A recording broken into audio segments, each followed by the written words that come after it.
I'm going to take the liberty, Sadhguru, to do what I normally do on my television show, which is a rapid fire round.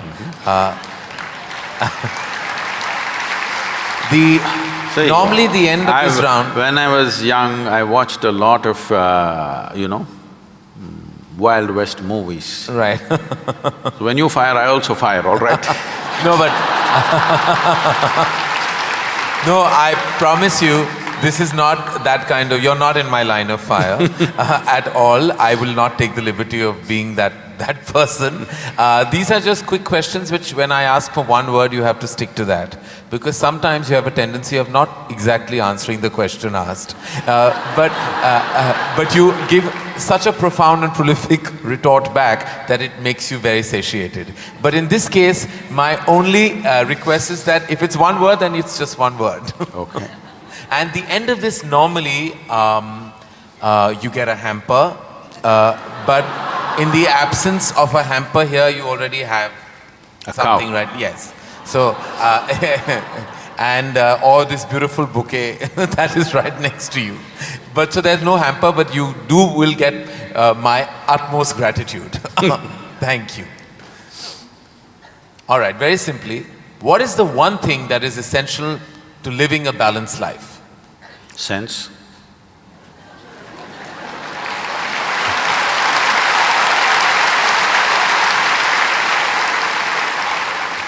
What is the one thing we must absolutely do away with in order to lead a balanced life? Senselessness. Yes. All right. I thought that was coming. First thing that comes to your mind when I say the following, the first thing, organized religion. Madness. Marriage. Cohabitation. Competition. Stupid. Money. Useful. Love.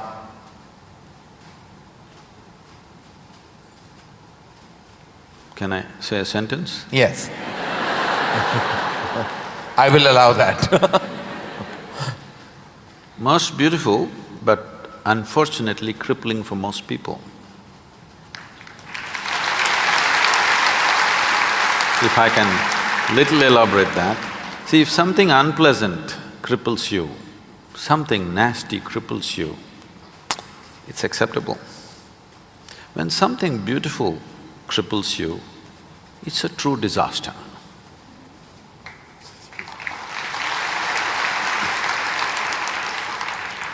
If you could ask one person, alive or dead, one question, who would you ask and what would that be?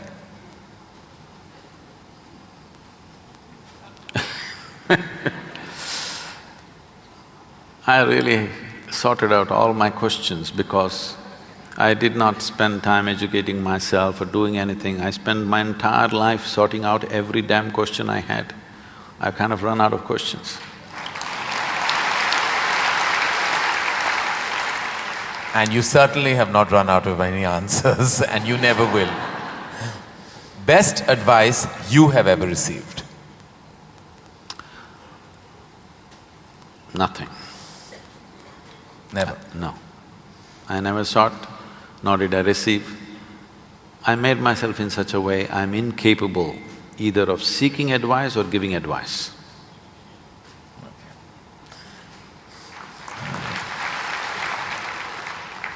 In an imaginary, completely hypothetical situation, if you had a day off with no commitments, no responsibilities, what would you spend the day doing?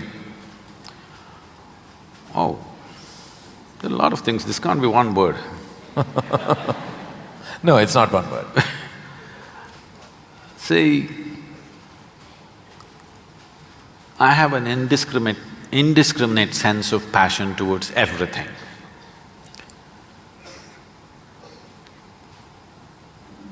There were lots and lots of things I did at one time, but these days, time is not allowing me to do that, so generally if I have little time, all I do is play golf. Because that's safe and within the city and I can get back in time for something else to be done. But if an entire day is left to me, which they've not done for a long time, They've not left it to me. If that happens, I will close my eyes and sit, because that is the best, I am at my best when I truly have nothing to do.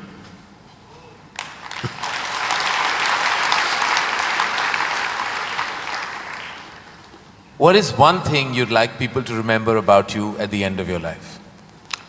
They must live so wonderfully that they don't even remember me.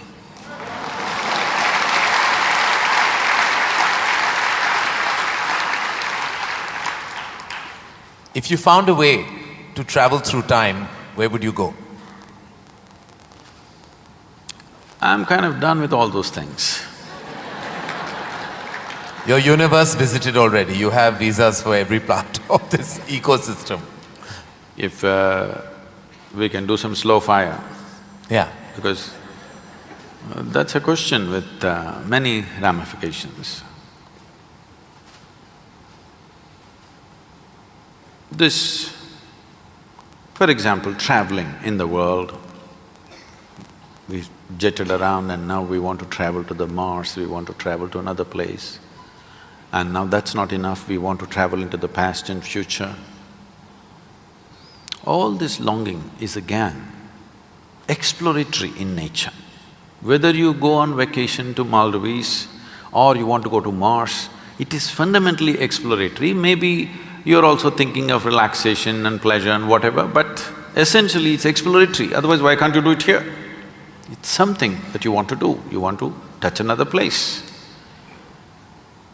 This longing is there in the human being only as long as the life that you are remains in a seed form. That is, it did not sprout and blossom. This happened when Adiyogi was expounding the science of yoga and talking about the nature of the cosmos, how it's related to your individual self and what you can do with it. Then the seven sages who were with him, they asked, what is the nature of this cosmos? How big is it? Where does it begin? Where does it end? So he laughed and said, your entire cosmos, I can pack it into a mustard seed. Because your ideas of time and space are essentially because you're living within the framework of your intellect. If you cross that dimension, then there is no such thing as time and space. Everything is here and now. So, traveling through time, space, no, it means nothing to me, because it's difficult to express, difficult to articulate. If I sound little… I have a reputation of being very logical, but if I sound illogical or silly to you, you can blame it on my jet lag. I just come from United States after 6 weeks, so you can say, maybe he was jet lagged, that's why Sadhguru is saying something silly. But I'm fine. I'm saying this because you can't fit the universe into your silly little logic. Today's human being is too overly enamored with their own logic that they're missing the entire life. The gamut of phenomena that's happening in the existence is missed because the only way you can accept anything is it has to fit in to the square hole of your logic. Anything that doesn't fit into your logic, you will reject. In this, you rejected the entire cosmos. In this, you have rejected the magic of life. You have become a slave of logic and completely missing the magic of life. So, this time, space, all this stuff is because intellectually you're trying to dissect the universe and try to understand this. Tell me, if you sit here, suppose you're very joyful, do you see, you will not know how the day passed off. And if you're depressed, do you see the day won't pass? So time is a consequence of the miserable nature of human existence. If you are truly blissed out and ecstatic, you wouldn't know what is a day, what is a year, what is a lifetime, you wouldn't know. There have been times I sat down, I didn't realize, I thought it's 5 minutes, but people gathered around and started molesting my feet.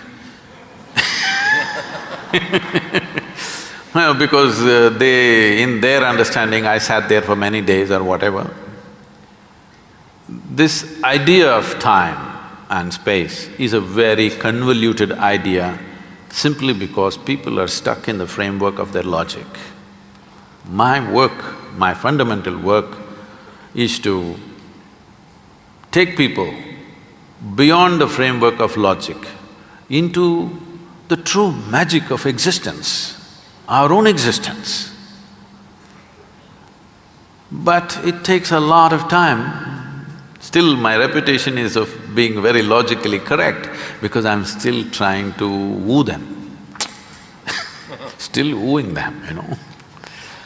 For the real thing to happen, they will take a long time, unfortunately, because they have become such slaves of their logic. What is the first thing you notice when you meet a person? Just everything. Everything. Everything. Past, present and future.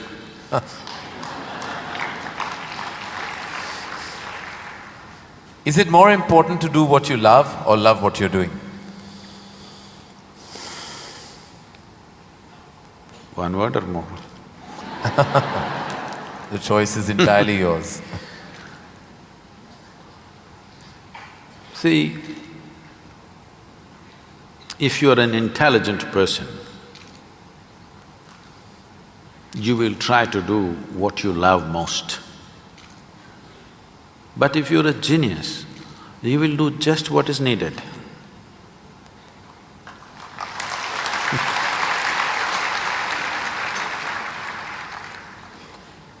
If you could be invisible for a day, what would you do?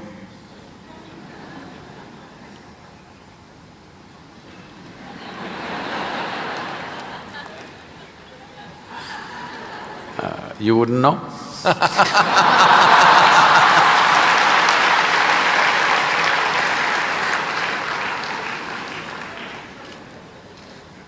With due respect, what is your biggest weakness?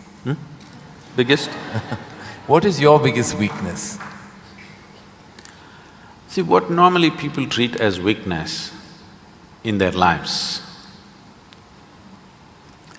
Okay, let me give a normal answer. Why? Why am I going into all this? Already you said I'm what? What's the word? Sashayed.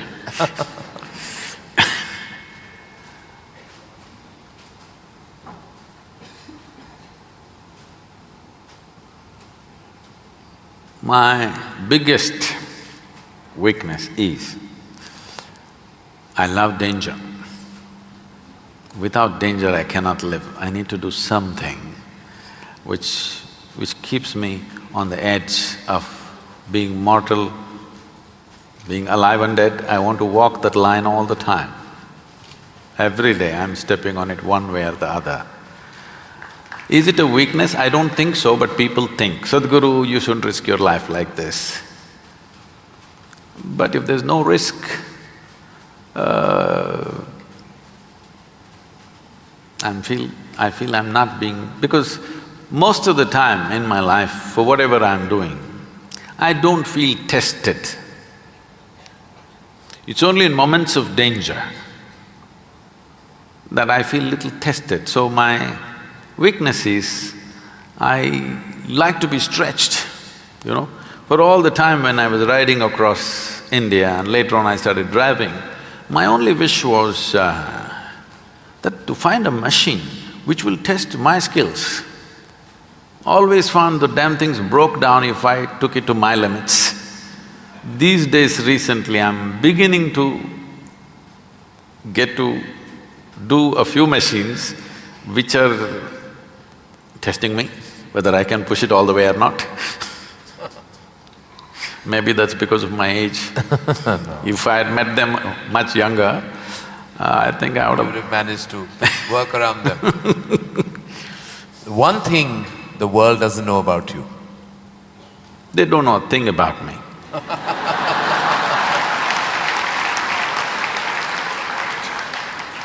that's a fact.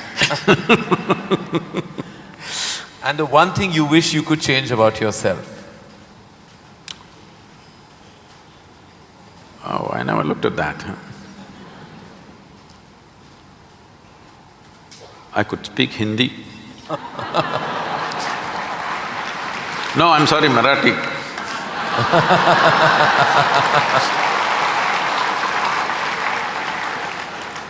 The one thing you wish you could change about the world? Oh, a lot of things. One. Human beings. Desperately in need of. So what would you consider to be your greatest achievement? I don't think there's any. Because I always fall woefully short of my own expectation of what I could do. So I never feel anything is an achievement. Is there a song you love and can listen to all the time? Oh. I somehow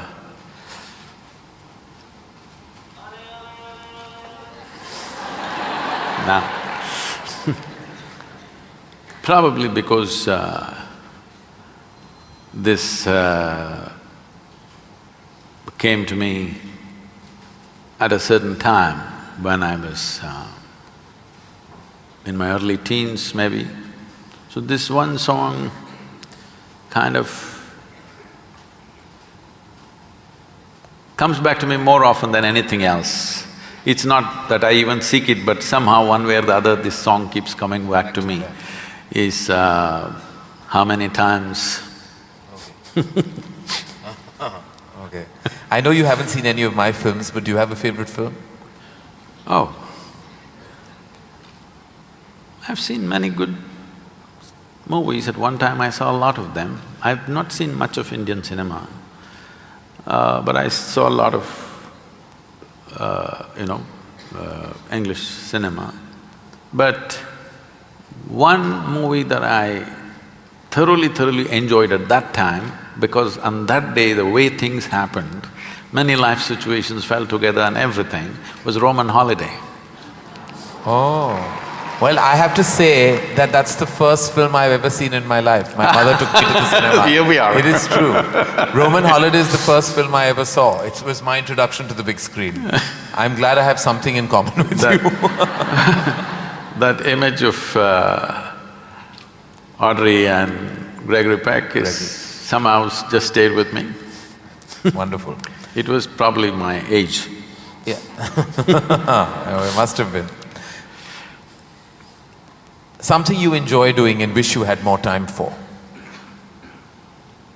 I wish I had more time, because I made myself like this, that there is nothing that I enjoy or do not enjoy. I make sure I enjoy everything that I do, including simply sitting quietly or talking to somebody or doing whatever, because my activity is not limited to one area, so many things.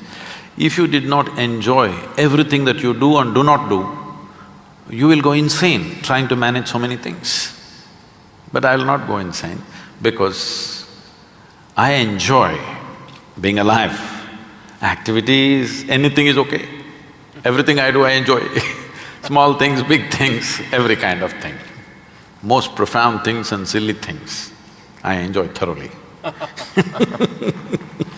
Should us all. Lastly, in a biopic made on you, who would play you? But who would make a biopic first of all? No, there could be lots of interested people.